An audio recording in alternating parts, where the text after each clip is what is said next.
What's up, chums? Sharky here. Today's gonna be a more serious video. You guys know that I've never been afraid to talk about my mental health on this channel, and I just wanted to thank you for everybody who has commented on me sharing my experiences and saying me too.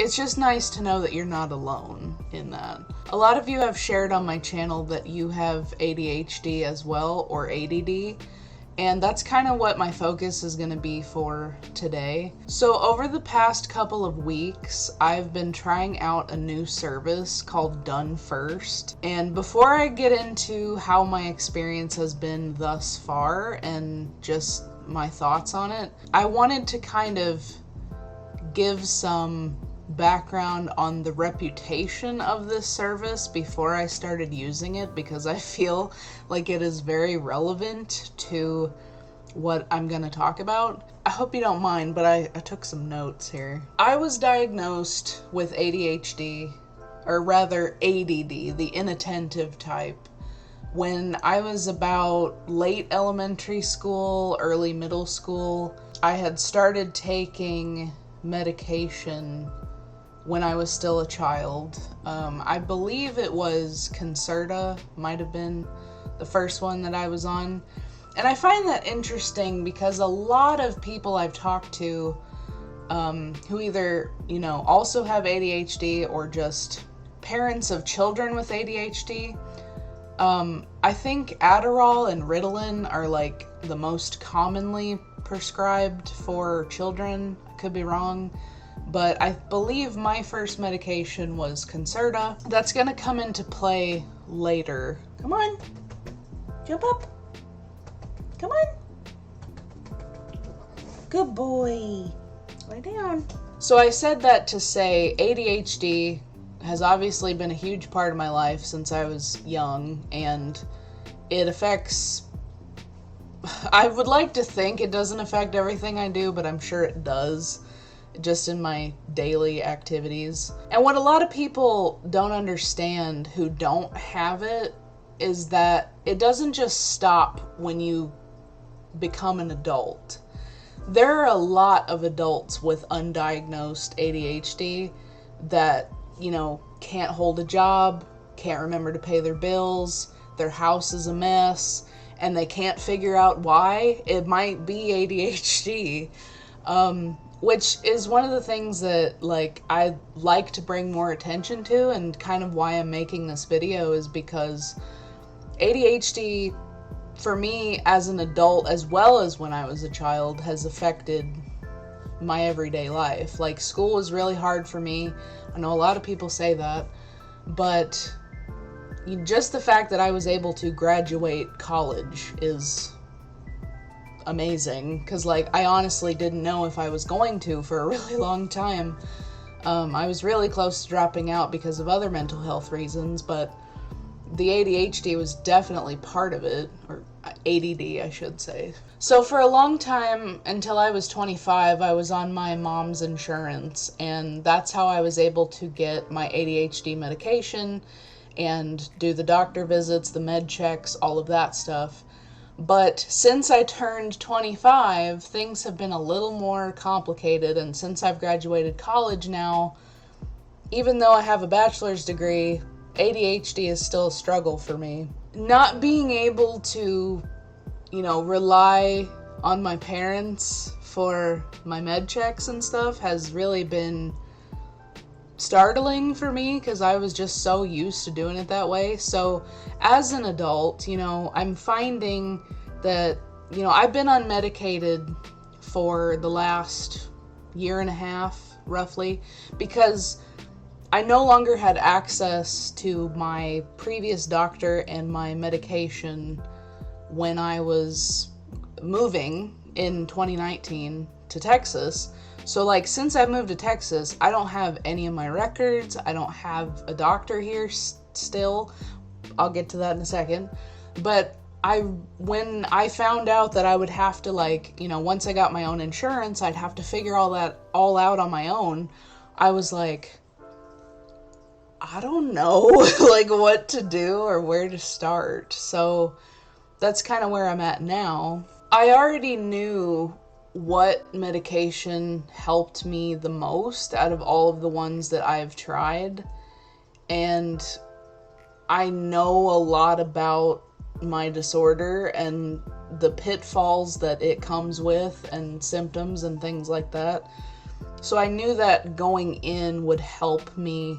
DoneFirst was, I guess, conceptualized in 2020 as a way for people with ADD and ADHD to get their medication without going to an actual doctor. But it's basically the same thing. But I think a lot of people, when they sign up for the service, they don't really understand what it is, and that's part of the reason why they give negative reviews, which I'll get to in a second. And I believe, correct me if I'm wrong, but I don't think BetterHelp or Cerebral can prescribe ADHD medication anymore, because I was looking into that when I started, looking for an easier, quicker way online to get what I need for my ADHD. I don't know the state of BetterHelp or the state of Cerebral now, as of now. All I know is I've heard enough bad stuff about their services that I did not want to go with them for this. For me personally, DoneFirst connects you to a provider, a psychiatrist, or like mental doctor, if you will, that's legit and in your state, your location. I'm not sure about international stuff, so don't ask me. I have no idea. But as far as I know, they find somebody for you within your own state who is like legally able to prescribe you medication. And they have like a message portal, and you set up appointments through Zoom. I think that's pretty much it. It's very simple. If I'm not mistaken, I think when you first sign up, it's about almost $200 for your first appointment, and your consultation, which is basically like medical history, when were you diagnosed, what medications have you taken, do you have this, like they ask you a bunch of questions, like a questionnaire type thing. They base their decision on whether to, prescribe you medication based on all of that. So, which I'll talk about more in a minute, because it is really important when it comes to the negative reviews about the service. If you Google DoneFirst review online, it's bad. It's very bad. And I knew that going in. So I'm not sponsored by DoneFirst. I probably should have said that sooner. I'm not sponsored by them. I have no affiliation with them. This is something that I sought out by my own personal accord. Like, I'm not being paid or anything like that. But so this service is like $200 up front to sign up and get your diagnosis information. And then I think every visit after that, which is once a month, is like $70. But you can schedule an appointment, I think, like anytime you need it. But they mostly do like once a month or once every 6 months, I think is the minimum. Because it is controlled substance, so like they have to do that. But I'm going to show you right now like how bad the reviews for this service are. Like, not only is there there's negative reviews on Trustpilot, there's Reddit threads upon Reddit threads of negative reviews, people's experience with DoneFirst. It's bad. It is really bad. I think they have like a 2.8 out of 5 on Trustpilot.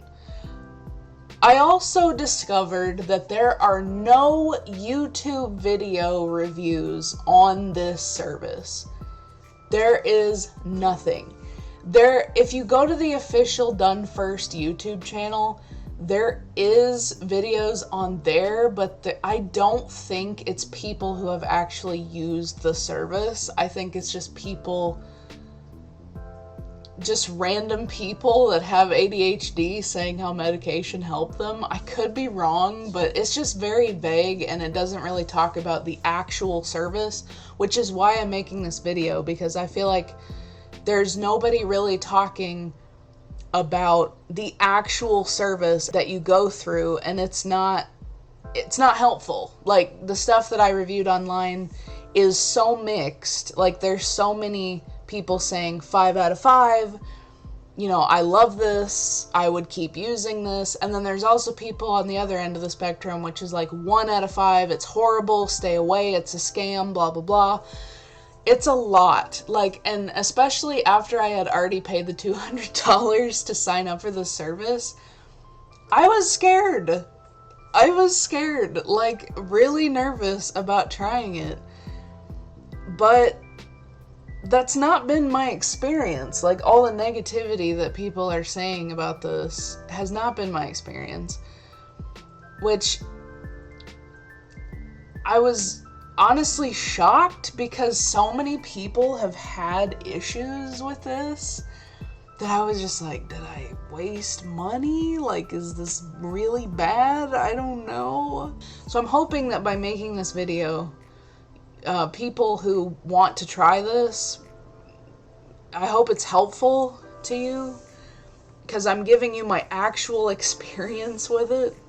So I paid my $200, and mind you, like, when I moved to Texas, I had no medical records with me at all.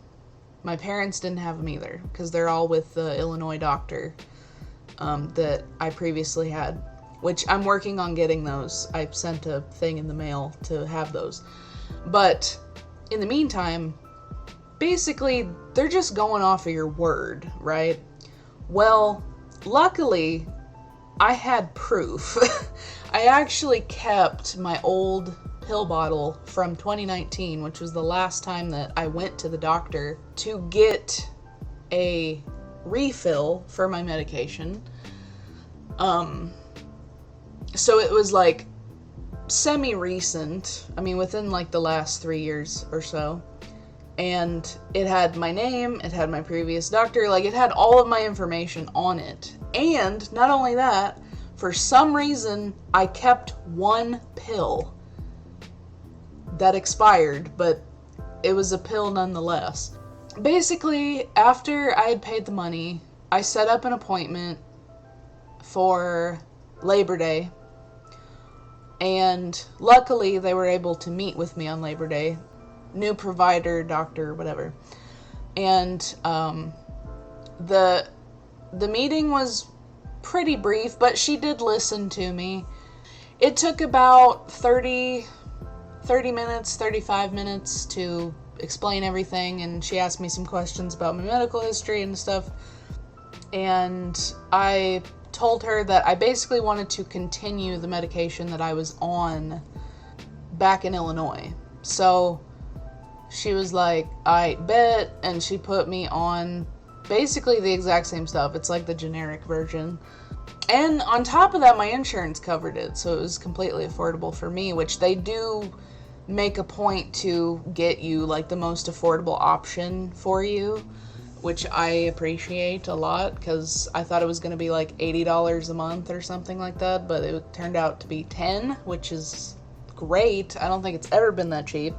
After my appointment on Zoom, she was like, okay, you have your specified pharmacy. I'm going to send your new script to the pharmacy, and then you can just go pick it up when it's ready, and they'll let you know. And it literally took, let's see, so like Labor Day was a Monday, it was a holiday.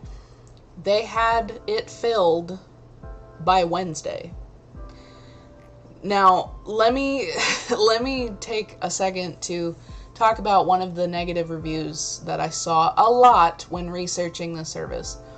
A lot of people were saying that either their pharmacy was not accepted,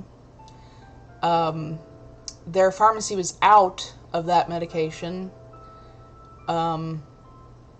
some took 2 months to fill the prescription. I think that's pretty much it. Those were like the main things.